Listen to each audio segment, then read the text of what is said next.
എല്ലാ കൂട്ടുകാർക്കും നമസ്കാരം. ഇന്നത്തെ നമ്മുടെ പേപ്പർ 2024 പേപ്പറാണ് നമ്മൾ ചെയ്തുകൊണ്ടിരിക്കുന്നത്. അതിൻ്റെ 5ാമത്തെ ഭാഗമാണ് നമ്മളിന്ന് ചെയ്യുന്നത്. ഇന്നത്തോടു കൂടി നമ്മൾ ഈ ഒരു ക്വസ്റ്റ്യൻ പേപ്പർ അവസാനിപ്പിക്കാമെന്നാണ് വിചാരിക്കുന്നത്. നമുക്ക് നോക്കാം. താഴെ പറയുന്നവയിൽ തെറ്റായ പ്രസ്താവന ഏതാണ്? ആരോഹണ സഞ്ചിതാവൃത്തി വക്രവും അവരോഹണ സഞ്ചിതാവൃത്തി വക്രവും കൂട്ടിമുട്ടുന്ന ബിന്ദു വിലകളുടെ മധ്യാങ്കം മീഡിയൻ ആയിരിക്കും ആണ് അല്ലെ. അതായത് ലെസ് ദാൻ ഒജീവും ഗ്രേറ്റർ ദാൻ ഒജീവും കൂടി മുട്ടണ ഭാഗം എന്ന് പറയുന്നത് എന്തായിരിക്കും? മീഡിയൻ ആയിരിക്കും. അത് ശരിയാണ് അല്ലെ. നെക്സ്റ്റ് എന്താ പറയണെന്ന് നോക്കൂ. ഹിസ്റ്റോഗ്രാമിൽ ഉള്ള ലംബമായ ബാറുകൾ ആവൃത്തിക്ക് അനുപാതികമായിരിക്കും. അതും കറക്റ്റ് ആണ് അല്ലെ. ഇനി പൈ ഡയഗ്രത്തിലെ ഓരോ വൃത്താംശത്തിന്റെയും വിസ്തീർണം വിവിധ ഇനങ്ങളുടെ അളവിന് അനുപാതികമായിരിക്കും. അതും ശരിയാണ്. ഹിസ്റ്റോഗ്രാമിലെ ബാറിന്റെ മുകൾ ഭാഗത്തെ മധ്യബിന്ദുക്കൾ യോജിപ്പിച്ചാൽ സഞ്ചിതാവൃത്തി വക്രം ലഭിക്കും. അതാണ് തെറ്റായിട്ടുള്ളത്. ഇവിടെ സഞ്ചിതാവൃത്തി വക്രം എന്ന് പറഞ്ഞാൽ എന്താണ്? ക്യുമുലേറ്റീവ് ഫ്രീക്വൻസി ആണ് അല്ലെ, സഞ്ചിതാവൃത്തി എന്ന് പറയുന്നത്. പക്ഷെ അതല്ല നമുക്ക് ലഭിക്കുക. എന്താണ്? ഫ്രീക്വൻസി പോളിഗൺ ആണ് ലഭിക്കുക. അതിനെ പറയണത് ആവൃത്തി ബഹുഭുജം എന്നാണ്. ഫ്രീക്വൻസി പോളിഗൺ, അതായത് ആവൃത്തി ബഹുഭുജം, അതാണ് നമുക്ക് കിട്ടുക.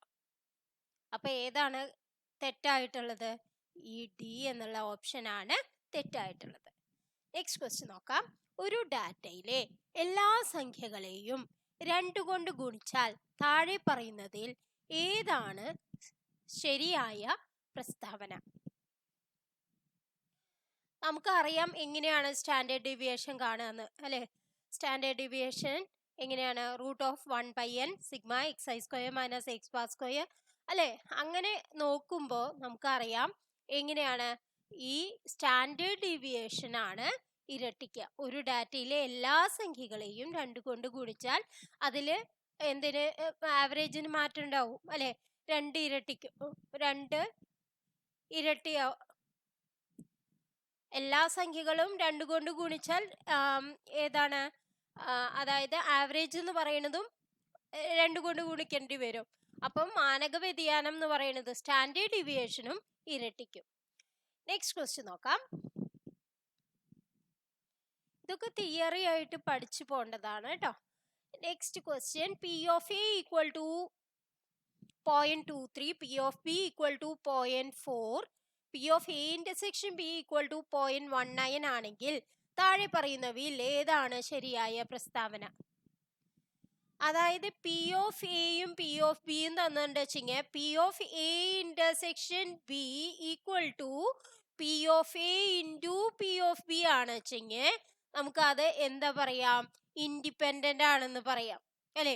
എയും ബിയും ഇൻഡിപെൻഡന്റ് ആണെന്ന് പറയാം. ഇവിടെ നോക്കൂ, 0.23 ഇൻറ്റു 0.4 ആണോ 0.19? അല്ല. അപ്പൊ P of A intersection B not equal to P of A into P of B ആണ് അല്ലെ. അപ്പൊ നമുക്ക് എന്താണെന്ന് പറയാം? ഡിപ്പെൻഡന്റ് ആണെന്ന് പറയാം. സി എന്നുള്ളതാണ് ഓപ്ഷൻ. നെക്സ്റ്റ് ക്വസ്റ്റ്യൻ നോക്കൂ. താഴെ കൊടുത്തിരിക്കുന്നവയിൽ ശരിയായ സംഭാവ്യത തിരഞ്ഞെടുക്കുക. അതായത് ഇത് പ്രോബബിലിറ്റി ആണ് അല്ലെ. പ്രോബബിലിറ്റി എപ്പോഴും നമുക്ക് എന്താണ്? 1-നേക്കാട്ടും 1 അല്ലെങ്കിൽ 1-നേക്കാട്ടും കുറവോ ആയിരിക്കും അല്ലെ. അപ്പൊ ഇനി ഇവിടെ എന്താണ്? പി ഓഫ് എ എന്ന് പറയുന്നത് 0.3യും പി ഓഫ് ബി എന്ന് പറയുന്നത് 0.4ഉം ആണ് വെച്ചെങ്കിൽ P of A intersection B 0.79 ആവോ? ഇല്ല. കാരണം എന്താണ്? പി ഓഫ് എയുടെയും ബിയുടെയും എയോ ബിയോ അല്ലെങ്കിൽ അതിൽ കുറവോ ആയിരിക്കും അല്ലെ. P of A intersection B എന്ന് പറയുന്നത് കൂടുതലായിരിക്കില്ല എന്തായാലും. അപ്പൊ ഇത് ആൻസർ കറക്റ്റ് അല്ല. ഇനി P of A equal to 0.2, P of B equal to 0.6, P of A union B equal to 0.2 അങ്ങനെ ആവാൻ പറ്റുമോ? P of A union B എന്ന് പറയുന്നത് എങ്ങനെയാണ് നമുക്ക് കാണാം? P of A union B equal to P of A plus P of B minus P of A intersection B ആണ് അല്ലെ. എ ഇന്റർസെക്ഷൻ ബി എന്തായാലും പി ഓഫ് എയോ അല്ലെങ്കിൽ പി ഓഫ് ബിയോ അല്ലെങ്കിൽ അതിൽ കുറവോ ആയിരിക്കും അല്ലെ. അപ്പൊ നമുക്ക് P of A union B നമുക്ക് 0.2 ആണെന്ന് പറയാൻ സാധിക്കുമോ എന്നാണ് നമുക്ക് നോക്കേണ്ടത്. അപ്പൊ അത് 0.2 ആയിരിക്കില്ല അല്ലെ. അതായത് 0.2 0.6 ചെറുതാണ് അല്ലെ. അപ്പൊ നമുക്ക് അതാണെന്ന് പറയാൻ സാധിക്കോ? ഇല്ല. എ യൂണിയൻ ബി എന്ന് പറയുന്നത് 0.2 ആണെന്ന് പറയാൻ സാധിക്കില്ല അല്ലെ. ഇനി നെക്സ്റ്റ് എന്താണ്? P of A 0.13 P of B bar 1.4 P of A intersection B. ഇങ്ങനെ വരുമ്പോ 1.4 പി ഓഫ് ബി ബാർ ആണ്. അപ്പൊ പി ഓഫ് ബി എന്ന് പറയുന്നത് 1 minus P of B bar എന്ന് പറയുന്നത് 1 മൈനസ് പി ഓഫ് ബി ആവില്ലേ. അപ്പൊ 0.4 ആവില്ലേ. പക്ഷെ P of A intersection B എന്തായാലും ഇതിനെക്കാട്ടും കൂടില്ല. അപ്പൊ ഇത് ശരിയല്ല. ഇനി നെക്സ്റ്റ് ക്വസ്റ്റ്യൻ നോക്കൂ. 0.3 പ്ലസ് 0.4 അത് എത്രയാണ്? 0.3 പ്ലസ് 0.4 മൈനസ് 0.12 അത് ചെയ്യാൻ പറ്റും നമുക്ക് അല്ലെ. 0.12. അപ്പൊ ഏതാണ് കറക്റ്റ് ഓപ്ഷൻ? ഡി എന്നുള്ളതാണ് കറക്റ്റ് ഓപ്ഷൻ. അപ്പൊ നമുക്ക് നോക്കണം. കാരണം എ ഇന്റർസെക്ഷൻ ബി എന്ന് പറഞ്ഞാൽ എയിലും ഉണ്ടാവണം ബിയിലും ഉണ്ടാവണം എന്നുള്ളതാണ് അല്ലെ.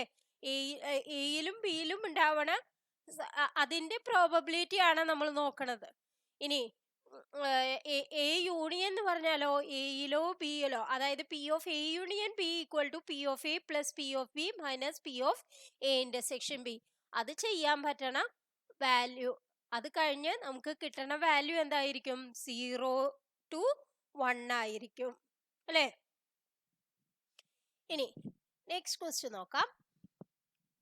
അപ്പൊ ഡി ആണ് ആൻസർ. Next question. 6 മുഖങ്ങളുള്ള 2 പകിട ഉരുട്ടുമ്പോൾ രണ്ടിലും ഒരേ സംഖ്യ കാണിക്കുന്നതിനുള്ള സംഭാവ്യത.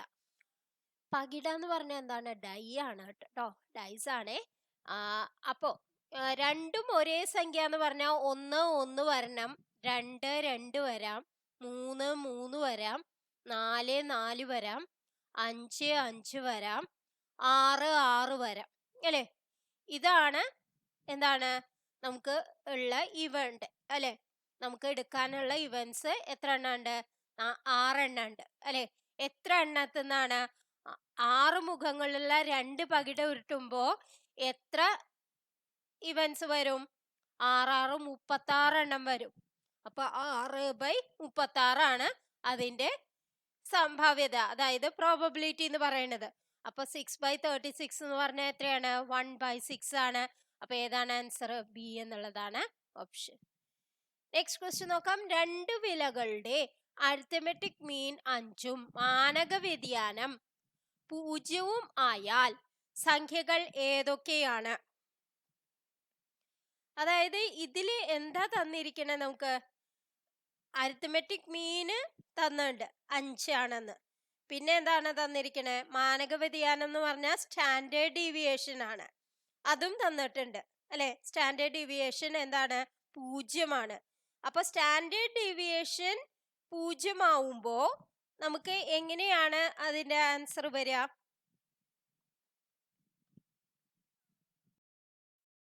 ഡീവിയേഷൻ 0 ആവണമെങ്കിൽ നമുക്ക് എല്ലാ സംഖ്യകളും ഒരേപോലെ ആയിരിക്കണം. അപ്പൊ ഇവിടെ നമുക്ക് ഏതാണ്?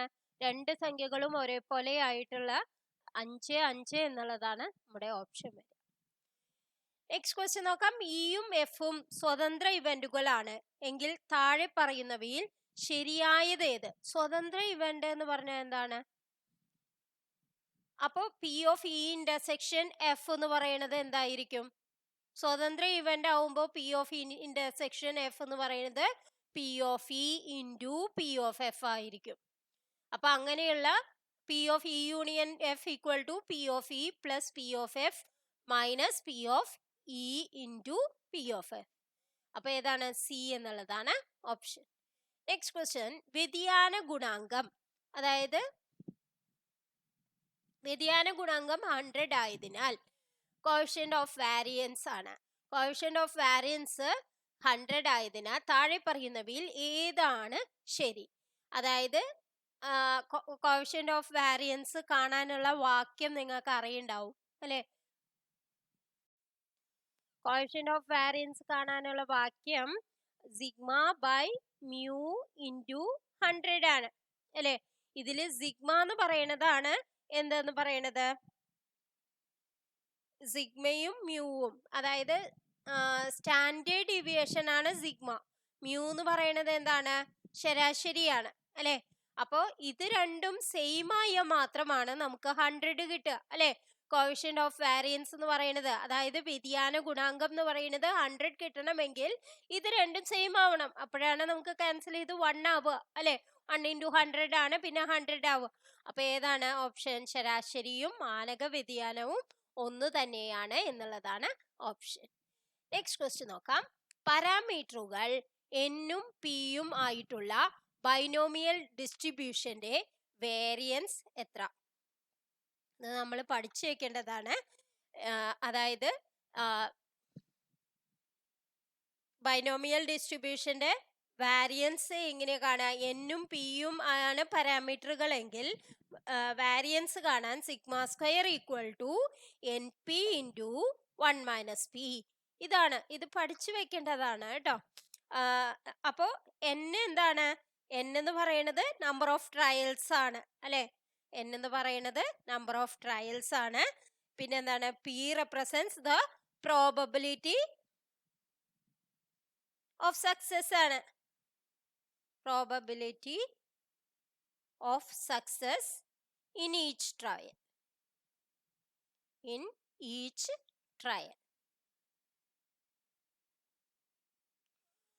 അപ്പൊ ഏതാണ് ഓപ്ഷൻ വരിക? ബി എന്നുള്ളതാണ് ഓപ്ഷൻ വരിക. Next question. താഴെ പറയുന്നവയിൽ ലാക്ക് ഓഫ് മെമ്മറി പ്രോപ്പർട്ടി ഉള്ള പ്രോബബിലിറ്റി ഡെൻസിറ്റി ഫംഗ്ഷന്റെ പേരെന്ത്? ലാക്ക് ഓഫ് മെമ്മറി പ്രോപ്പർട്ടി ഉള്ള പ്രോബബിലിറ്റി ഡെൻസിറ്റി ഫംഗ്ഷൻ ഏതാണ്? ജോമെട്രിക് ഡിസ്ട്രിബ്യൂഷൻ ആണ് കേട്ടോ. ജോമെട്രിക് ഡിസ്ട്രിബ്യൂഷൻ ആണ്. ഞാൻ എല്ലാത്തിനെ കുറിച്ചും ഒന്ന് വെറുതെ ഒന്ന് നമുക്ക് പറഞ്ഞു തരാം. ബൈനോമിയൽ ആവുമ്പോൾ നമുക്ക് എന്താണ്, അതായത് ഫിക്സ്ഡ് നമ്പർ ഓഫ് ട്രൈസ് ആണ് ഉണ്ടാവുക ബൈനോമിയൽ ഡിസ്ട്രിബ്യൂഷനിൽ. കോയിൻ നമ്മൾ ടോസ് ചെയ്യുമ്പോൾ അങ്ങനത്തെയൊക്കെ വരുമ്പോൾ ബൈനോമിയൽ ഡിസ്ട്രിബ്യൂഷൻ ആണ്. പിന്നെ പോയിസോൺ എന്ന് പറഞ്ഞിട്ടുണ്ടെങ്കിൽ എന്താണ്? പോയിസോൺ ഡിസ്ട്രിബ്യൂഷൻ എന്ന് പറഞ്ഞിട്ടുണ്ടെങ്കിൽ ഇവന്റ്സ് കൗണ്ട് ചെയ്യുക ചെയ്യണത്. ഒരു സ്പെസിഫിക് ടൈമില് ഇവന്റ്സ് കൗണ്ട് ചെയ്യാണ് ചെയ്യണത്. അപ്പോൾ probability of each event in every small things അല്ലെ? അപ്പൊ the number of types on A page, അതാണ് പോയിസോൺ ഡിസ്ട്രിബ്യൂഷൻ വരുന്നത്. അതായത് കൗണ്ടിങ് ഇവന്റ്സ് ആണ്, സ്പെസിഫിക് ടൈമിൽ കൗണ്ടിങ് ആണ് വരുന്നത് പോയിസോൺ ഡിസ്ട്രിബ്യൂഷനിൽ. ഇനി നെഗറ്റീവ് ബൈനോമിയൽ ഡിസ്ട്രിബ്യൂഷൻ എന്ന് പറഞ്ഞാൽ എന്താണ്? ഹൗ മെനി ട്രൈസ്, എത്ര ട്രൈസ് വേണം, സ്പെസിഫിക് നമ്പർ ഓഫ് സക്സസ് വരാൻ വേണ്ടി എത്ര ട്രൈസ് വേണം, അതാണ് നെഗറ്റീവ് ബൈനോമിയൽ ഡിസ്ട്രിബ്യൂഷൻ എന്ന് പറയുന്നത്. പിന്നെ ജോമെട്രിക് ഡിസ്ട്രിബ്യൂഷൻ എന്ന് പറയുന്നതോ how many tries it takes to get your first success, അതാണ് ജോമെട്രിക് ഡിസ്ട്രിബ്യൂഷൻ. അപ്പൊ ഇതെല്ലാം ഒന്ന് നോട്ടായി കുറിച്ചെടുക്കുക, എന്നിട്ട് നിങ്ങൾ പഠിച്ചു വെക്കാം. നെക്സ്റ്റ് ക്വസ്റ്റ്യൻ നോക്കാം. എക്സ് ഒരു ഡിസ്ക്രീറ്റ് റാൻഡം വാരിയബിൾ ആയാൽ അതിന്റെ പ്രോബബിലിറ്റി മാസ് ഫംഗ്ഷൻ എന്ത്? പ്രോബബിലിറ്റി മാസ് ഫംഗ്ഷൻ എങ്ങനെ എഴുതാന്നറിയോ? P of X equal to X എന്നുള്ളതാണ്. അതായത് ഓരോ ചെറിയ ഭാഗത്തെയും നമ്മൾ എടുത്ത് നമ്മൾ പ്രോബബിലിറ്റി കൗണ്ട് ചെയ്യണം. അങ്ങനെ ആവുമ്പോഴാണ് നമ്മൾ പ്രോബബിലിറ്റി മാസ് ഫംഗ്ഷൻ ഉണ്ടാക്കുക. അപ്പൊ ഈ പ്രോബബിലിറ്റി മാസ് ഫംഗ്ഷൻ ഉണ്ടാവണതിന്റെ എക്സാമ്പിൾസ് ഒന്ന് പഠിച്ചു വെക്കുക. അതിന്റെ example, probability mass function example പറയുന്നത് ബൈനോമിയൽ ഡിസ്ട്രിബ്യൂഷനും പിന്നെ എന്താണ്, പോയിസോൺ ഡിസ്ട്രിബ്യൂഷനുമാണ്. ബൈനോമിയൽ ഡിസ്ട്രിബ്യൂഷനും പോയിസോൺ ഡിസ്ട്രിബ്യൂഷനുമാണ് എന്ത്? പ്രോബബിലിറ്റി മാസ് ഫംഗ്ഷൻ ആയിട്ടുള്ള എക്സാമ്പിൾ പറയണത് കേട്ടോ. ഇപ്പൊ ഇതിൽ എങ്ങനെയാണ് P of X equal to X, അതായത് എക്സിന് വിവിധ വാല്യൂസ് നൽകുമ്പോൾ നമുക്കുള്ള പ്രോബബിലിറ്റി അത് എല്ലാം കൂടി കൂട്ടുമ്പോഴാണ് നമുക്ക് പ്രോബബിലിറ്റി മാസ് ഫംഗ്ഷൻ ലഭിക്കുന്നത്. നെക്സ്റ്റ് ക്വസ്റ്റ്യൻ, എക്സ് ഒരു normal distribution mu sigma square distribution follow ചെയ്താൽ y equal to X minus mu by തീറ്റയുടെ പ്രോബബിലിറ്റി ഡെൻസിറ്റി ഫംഗ്ഷൻ എന്ത്? അതായത് ഇങ്ങനെ ഒരു നോർമൽ ഡിസ്ട്രിബ്യൂഷൻ ആണെന്ന് വിചാരിക്കാം, മ്യൂവും സിഗ്മ സ്ക്വയറും. മ്യൂ എന്ന് പറഞ്ഞാൽ എന്താണ്? മീൻ ആണ് കേട്ടോ. സിഗ്മ സ്ക്വയർ എന്ന് പറഞ്ഞാൽ എന്താണ്? സ്റ്റാൻഡേർഡ് ഡീവിയേഷൻ ആണ്. Standard deviation. അപ്പോ y equal to X minus mu by sigma എന്നുള്ളത് വരുമ്പോ y എന്താണ്? സ്റ്റാൻഡേർഡ് നോർമൽ ഡിസ്ട്രിബ്യൂഷൻ വരും. Standard normal distribution with 0 and 1. അപ്പോൾ ഏതാണ് ഓപ്ഷൻ? എ എന്നുള്ളതാണ് ഓപ്ഷൻ. ഇനി നെക്സ്റ്റ് ക്വസ്റ്റ്യൻ നോക്കാം.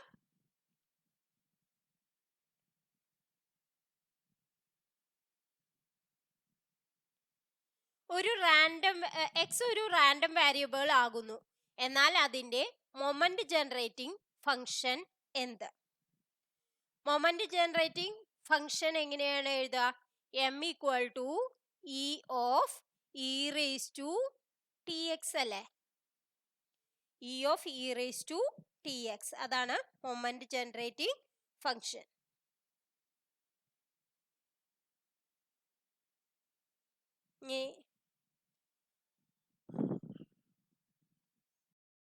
ഇത് എം എക്സ് ഓഫ് ടി എന്ന് പറയുന്നത് ഈക്വൽ ടു എന്താണ്? Expected value of E raise to T x ആണ്. Expected value of E raise to T x, അതാണ് E of E raise to T x. C എന്നുള്ളതാണ് option. Next question നോക്കാം. എക്സും വൈയും രണ്ട് ഇൻഡിപെൻഡന്റ് റാൻഡം വേരിയബിൾ ആകുന്നു, V of X minus വൈയുടെ വില എന്ത്? വിയും എക്സും ഇൻഡിപെൻഡന്റ് വാരിയബിൾ റാൻഡം വാരിയബിൾ ആണെന്ന് പറഞ്ഞിട്ടുണ്ട് അല്ലെ? അപ്പൊ നമുക്ക് എന്താ എഴുതാൻ പറ്റും? V of X plus Y equal to V of X plus V of Y എന്ന് എഴുതാം.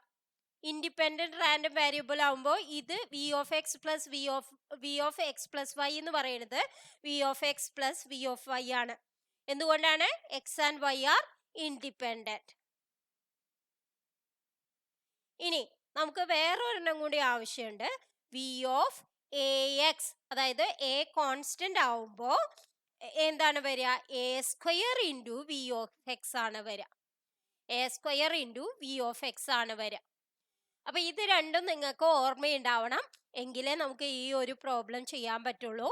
V of X minus Y അല്ലേ? അതിനെ ഞാൻ എങ്ങനെ എഴുതി? V of X plus minus Y എന്ന് എഴുതി. അപ്പൊ നമുക്ക് ഇത് ഇൻഡിപെൻഡന്റ് ആയതുകൊണ്ട് നമുക്ക് എങ്ങനെ എഴുതാം? V of X plus V of minus Y എന്ന് എഴുതിക്കൂടെ? മൈനസ് വൈ എന്ന് പറഞ്ഞാൽ -1 ഇൻറ്റു വൈ അല്ലേ? അത് ഒരു കോൺസ്റ്റന്റ് അല്ലേ -1? അപ്പൊ നമുക്ക് അത് പുറത്തേക്ക് എടുക്കുമ്പോൾ V of X plus -1 whole square into V of Y എന്ന് വന്നില്ലേ? അപ്പൊ നമുക്ക് എന്താണ് ആൻസർ കിട്ടുക? V of X plus V of Y. ഏതാണ് ഓപ്ഷൻ? എ എന്നുള്ളതാണ് ഓപ്ഷൻ. നിങ്ങൾ അറിയാതെ V of X minus V of Y എന്ന് എഴുതി കഴിഞ്ഞാൽ അത് മാർക്ക് പോയി. ശ്രദ്ധിക്കണം, എക്സും വൈയും ഇൻഡിപെൻഡന്റ് ആണ് വെച്ചെങ്കിൽ ഈ രണ്ട് കാര്യങ്ങളാണ് നിങ്ങൾ ഓർത്തു വെക്കേണ്ടത്. V of X plus Y equal to V of X plus V of Y എന്നുള്ളതും, പിന്നെ കോൺസ്റ്റന്റ് ഇൻറ്റു എക്സ് വരുമ്പോൾ എ സ്ക്വയർ പുറത്തേക്ക് വരുമ്പോൾ A square into V of X ആവണം എന്നുള്ളതും നിങ്ങൾ ഓർത്തു വെക്കണം. നെക്സ്റ്റ് ക്വസ്റ്റ്യൻ, എക്സും വൈയും രണ്ട് റാൻഡം വാരിയബിളുകൾ ആകുന്നു എങ്കിൽ conditional probability of X divides Y യുടെ വില എന്ത്? അപ്പോൾ അതായത് P of X divides Y എന്ന് പറയുന്നത് എങ്ങനെയാണ് എഴുതുക? P of X intersection Y divided by P of Y ആണ്. ഇനി P of Y divides X ആണ് വെച്ചെങ്കിൽ എങ്ങനെയാ നമ്മൾ എഴുതുക? P of X intersection Y തന്നെ അല്ലെ, വൈ ഇന്റർസെക്ഷൻ എക്സ് എന്ന് പറഞ്ഞാലും എക്സ് ഇന്റർസെക്ഷൻ വൈ എന്ന് പറഞ്ഞാലും സെയിം തന്നെ, divided by P of X ആവണം കേട്ടോ. അപ്പൊ ഏതാണ് ഇപ്പോഴത്തെ ഓപ്ഷൻ? ഇതാണ് കേട്ടോ. P of X divides Y equal to P of X intersection Y divided by P of Y. Option നോക്കാം, ഡി എന്നുള്ളതാണ് ഓപ്ഷൻ. നെക്സ്റ്റ് ക്വസ്റ്റ്യൻ നോക്കാം.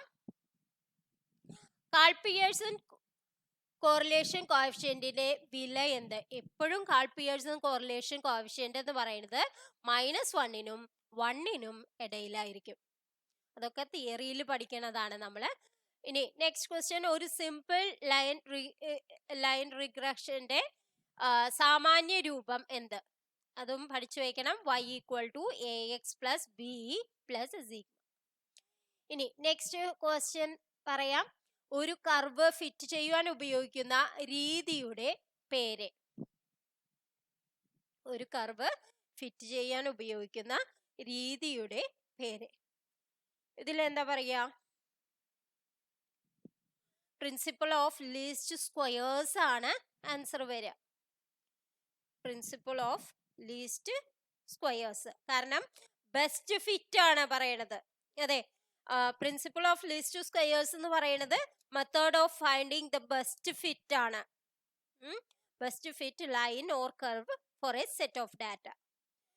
അപ്പോൾ പോയിന്റ്സ് മിനിമൈസ് ചെയ്തിട്ട് sum of the squared difference between observed values and the value of predicted by the model ആണ്. അതാണ് principle of least squares എന്ന് പറയുന്നത്. അപ്പോൾ കർവ് ഫിറ്റ് ചെയ്യാൻ ഉപയോഗിക്കുന്ന രീതിയുടെ പേര് മറക്കരുത്, പ്രിൻസിപ്പിൾ ഓഫ് ലീസ്റ്റ് സ്ക്വയേഴ്സ്. അതാണ് ബെസ്റ്റ് ഫിറ്റ് കേട്ടോ.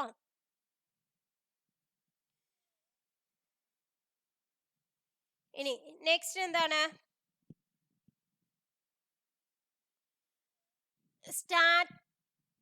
സ്റ്റാറ്റിസ്റ്റിക്സും പാരാമീറ്ററും തമ്മിലുള്ള വ്യത്യാസത്തിന്റെ പേരെന്ത്? വ്യത്യാസം എന്താണ് പറയാ? സാമ്പിളിംഗ് എറർ ആണ്. സാമ്പിളിംഗ് എന്ന് പറഞ്ഞിട്ടുണ്ടെങ്കിൽ എന്താണ്? ഒരു പാരാമീറ്ററിന്റെ ക്യാരക്ടറിസ്റ്റിക് ഓഫ് എൻ്റയർ പോപ്പുലേഷന് വേണ്ടിയിട്ടുള്ളതാണ് സാമ്പിളിംഗ് അല്ലെ.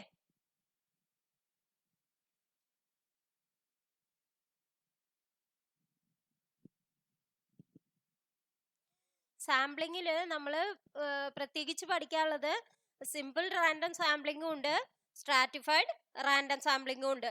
സിമ്പിൾ റാൻഡം സാമ്പിളിംഗ് എന്ന് പറയുന്നത് എങ്ങനെയാണ്? അതായത് ഹോമോജീനിയസ് പോപ്പുലേഷൻ ആവുമ്പോൾ സിമ്പിൾ റാൻഡം സാമ്പിളിംഗ് ആണ് യൂസ് ചെയ്യണത്, ഹോമോജീനിയസ് പോപ്പുലേഷൻ ആവുമ്പോൾ. നെക്സ്റ്റ് സ്ട്രാറ്റിഫൈഡ് ആവുമ്പോൾ ഹെട്രോജീനിയസ് പോപ്പുലേഷൻ, അതായത് one that is diverse and has different sub group ഉണ്ടാവണം. അങ്ങനെ ആവുമ്പോഴാണ് സ്ട്രാറ്റിഫൈഡ് റാൻഡം സാമ്പിളിംഗ് ഉപയോഗിക്കുന്നത്. പിന്നെ എന്താണ്? പിന്നെ ഒരു സാമ്പിളിംഗ് ഉള്ളത് സിസ്റ്റമാറ്റിക് സാമ്പിളിംഗും ഉണ്ട്.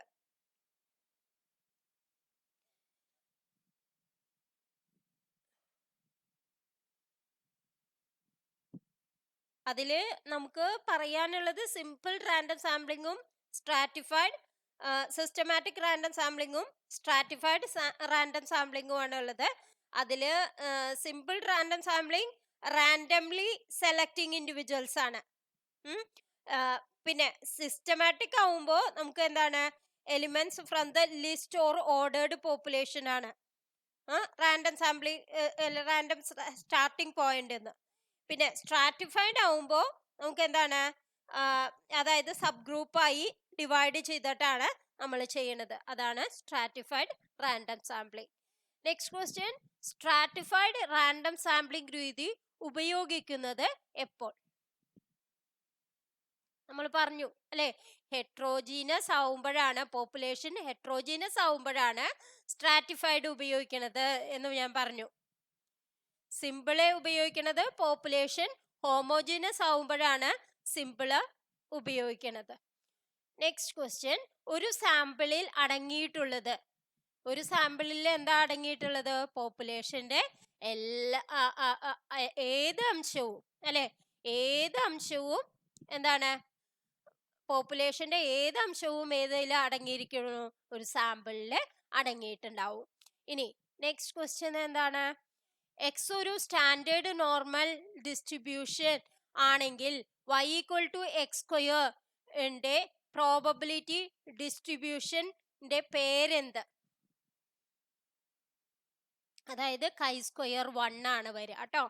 chi² 1, അതായത് ഇതാണ് ആൻസർ.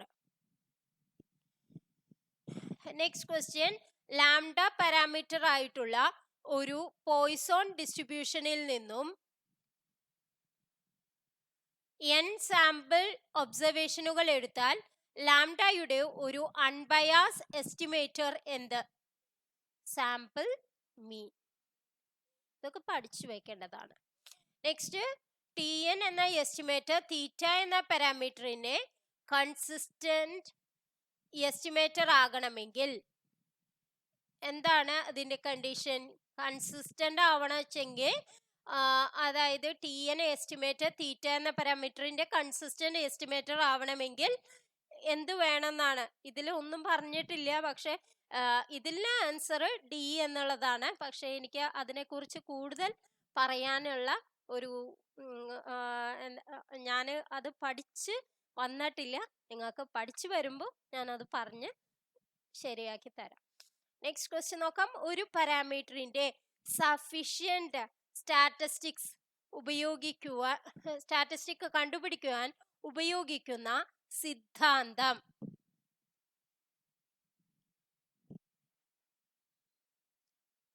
അതൊക്കെ നമ്മൾ പഠിച്ചു വെക്കേണ്ടതാണ്. ഫിഷർമാൻ എന്താണ്,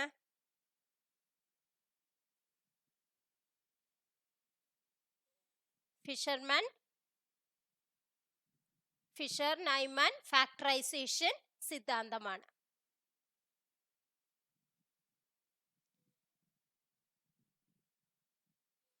ഇനി next question, testing of statistical ഹൈപ്പോത്തസിസിൽ ആൾട്ടർനേറ്റ് ഹൈപ്പോത്തസിസ് ശരിയാവുമ്പോൾ നൾ ഹൈപ്പോത്തസിസിനെ നിരസിക്കുവാനുള്ള പ്രോബബിലിറ്റിയുടെ പേരെന്ത്? പവർ ഓഫ് ദ ടെസ്റ്റ് ആണ്.